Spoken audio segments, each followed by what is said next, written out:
Hello दोस्तों, my girlfriend is an alien का last episode मैं एक्सप्लेन कर चुकी हूँ, जिसका लिंक आपको मेरे डिस्क्रिप्शन बॉक्स में मिल जाएगा। तो एपिसोड स्टार्ट करते हैं। लास्ट एपिसोड में फेंगलेन मिस चाय के रेस्टोरेंट में आया था ताकि वो फेंगली का पता कर सके। एपिसोड 2 स्टार्ट होता है। फेंगलेंग xiaoxi से फेंगली के बारे में पूछता है। पहले तो वो नहीं बताती, पर जब फेंगलेन उसके क्लोज आने लगता है तो वो अपना कंट्रोल खो देती है और फेंगलेंग को बता देती है कि फेंगलेंग कहाँ है। फेंगलेंग वहां से चला जाता है। जब xiaoxi फेंगलेंग के जाने के बाद वापस अपने कंट्रोल में आती है तो वो सोचती है कि उसने ये सही नहीं किया और जल्दी से फेंगली के पास पहुंचती है और फेंगली को बता देती है कि फेंगलेंग वहां आ रहा है। पर फेंगली कहता है कि तुम टेंशन नहीं लो, वो यहाँ नहीं आ सकता। अब फेंगली और xiaoxi अच्छे फ्रेंड्स भी बन चुके हैं। थोड़ी देर बाद वहां फेंगलेंग आता है और वो फेंगली को ले जाने लगता है। तो xiaoxi उसे रोकने लगती है क्योंकि उसे लगता है कि उसका कम्युनिकेटर डिवाइस फेंगलेंग के घर पर है और वो फेंगलेंग से कहती है कि फेंगली उसका अच्छा फ्रेंड है, इसलिए वो उसके साथ ही जाएगी। पहले तो फेंगलेंग बिल्कुल नहीं मानता, पर xiaoxi और फेंगली दोनों के बहुत रिक्वेस्ट करने पर वो मान जाता है। xiaoxi फेंगलेंग के घर जाकर अपना कम्युनिकेटिंग डिवाइस ढूंढने लगती है। उसे घर में डिवाइस कहीं नहीं मिलता, तो वो फेंगलेंग के रूम में जाती है चेक करने और वो फेंगलेंग की बॉडी स्कैन करने लगती है क्योंकि उसे लगता है कि वो सो रहा है। पर जैसे ही वो स्कैन करना स्टार्ट करती है तो फेंगलेंग जाग जाता है और उसे पकड़ लेता है क्योंकि उसे लगता है कि वो कुछ चुरा रही है। तो वो xiaoxi से पूछता है कि वो क्या चुरा रही है। तो xiaoxi कहती है कि वो कुछ चोरी नहीं कर रही, वो तो अपना कम्युनिकेटिंग डिवाइस ढूंढ रही है।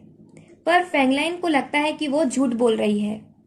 xiaoxi अपनी पावर्स यूज करके वहां से जाना चाहती है, पर फेंगलेंग के सामने उसकी पावर्स यूज नहीं होती और फेंगलेंग उसे घर से निकलवा देता है। नेक्स्ट डे जब फेंगली को पता चलता है कि फेंगलेंग ने xiaoxi को घर से भगा दिया है तो वो फेंगलेंग से गुस्सा हो जाता है। फेंगली की मॉम, जो कि फेंगलेंग की स्टेप मदर है, वो नहीं चाहती कि फेंगलेंग कंपनी को हैंडल करे और वो चाहती हैं कि फेंगली कंपनी का चेयरमैन बन जाए। इसलिए वो फेंगलेंग के लिए हमेशा कोई ना कोई प्रॉब्लम क्रिएट करती रहती हैं।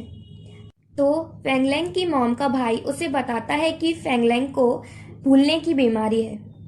मिस चाय xiaoxi से कहती हैं कि वो फेंगलेंग को उसके रेस्टोरेंट के साथ पार्टनरशिप करने के लिए मना ले और उसे कॉन्टेक्ट भी देती हैं, इसमें वो साइन करवा ले। तो xiaoxi फेंगलेंग के साइन लेने उसकी कंपनी में जाती है। तो वहां xiaoxi अपनी पावर्स का यूज करके सब फ्रीज कर देती है और एलिवेटर में चली जाती है। पर फेंगलेंग फ्रीज नहीं होता और वो जब ये सब देखता है तो वो फिर से कंफ्यूज हो जाता है कि आखिर ये सब हो क्या रहा है। देन xiaoxi फेंगलेंग के ऑफिस में जाती है और उस कॉन्टेक्ट को टेबल पर पड़े फाइल में रख देती है और अपना डिवाइस ऑफिस में ढूंढने लगती है। तभी वो फेंगलेंग को आता देखती है तो वो वहीं छिप जाती है, पर फेंगलेंग उसे देख लेता है। तो वो xiaoxi से पूछता है कि वो यहाँ क्या कर रही है। तो वो कहती है कि वो उसका कम्युनिकेटिंग डिवाइस लौटा दे जो उसके पास है। फेंगलेंग कहता है कि उसके पास कुछ नहीं है। तो xiaoxi कहती है कि जब मैंने तुम्हें बचाया था तब मेरा कम्युनिकेटिंग डिवाइस तुम्हारे पास चला गया था, पर फेंगलेंग को कुछ याद नहीं आता। जियांग के पेरेंट्स उसे कंपनी में भेजते हैं फेंगलेंग के साथ ब्लाइंड डेट पर जाने के लिए, पर फेंगलेंग उस टाइम xiaoxi के साथ होता है तो वो मना कर देता है। फेंगलेंग xiaoxi से पूछता है कि क्या तुमने मुझे बचाया था। तो वो कहती है कि हाँ, मैंने ही तुम्हें बचाया था। पर फेंगलेंग बिलीव नहीं करता और कहता है कि उस जगह तो मैं ही अकेला था और कहता है कि तुम मुझे तभी बचा सकती हो जब तुम सुपर वुमेन हो। तो वो कहती है कि हाँ, मैं सुपर वुमेन ही हूँ। तो फेंगलेंग कहता है कि अगर वो सुपर वुमेन है तो वो उसे कंपनी के रिसर्च डिपार्टमेंट में भेजकर उसका टेस्ट करवाएगा। तो xiaoxi डर जाती है कि कहीं उसे उसका सच पता ना चल जाए, तो वो कहने लगती है कि वो मजाक कर रही है। फेंगलेंग के मना करने पर जियांशु गुस्सा हो जाती है और वो फेंगलेंग की कार का शीशा तोड़ देती है ताकि वो आकर उससे मिले। तो ऐसा ही होता है, फेंगलेंग उससे आके मिलता है। जियांशु से कहती है कि वो उसके पेरेंट्स के कहने की वजह से आई है। तो फेंगलेंग उसे सॉरी कहता है और कहता है कि वो बिजी था इसलिए नहीं आ पाया। तो जियांशु वहां से चली जाती है। इधर फेंग ली को पता चलता है कि जियांगशु जिसे वो लव करता है वो वापस आ गई है, तो वो गुस्से में घर से भाग जाता है। फिर फेंग ली शाओशी से मिलने रेस्टोरेंट जाता है जिससे वो अच्छा फील कर सके।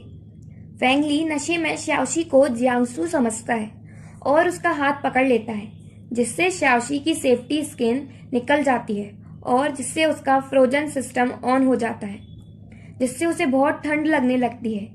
जब फेंग लैंग फेंग ली को ढूंढने मिस चाय के रेस्टोरेंट पहुंचता है तो वहां वो फेंग लैंग को नशे में जमीन पर पड़ा हुआ देखता है, तो वो अपने असिस्टेंट को कॉल करके फेंग ली को ले जाने की कहता है।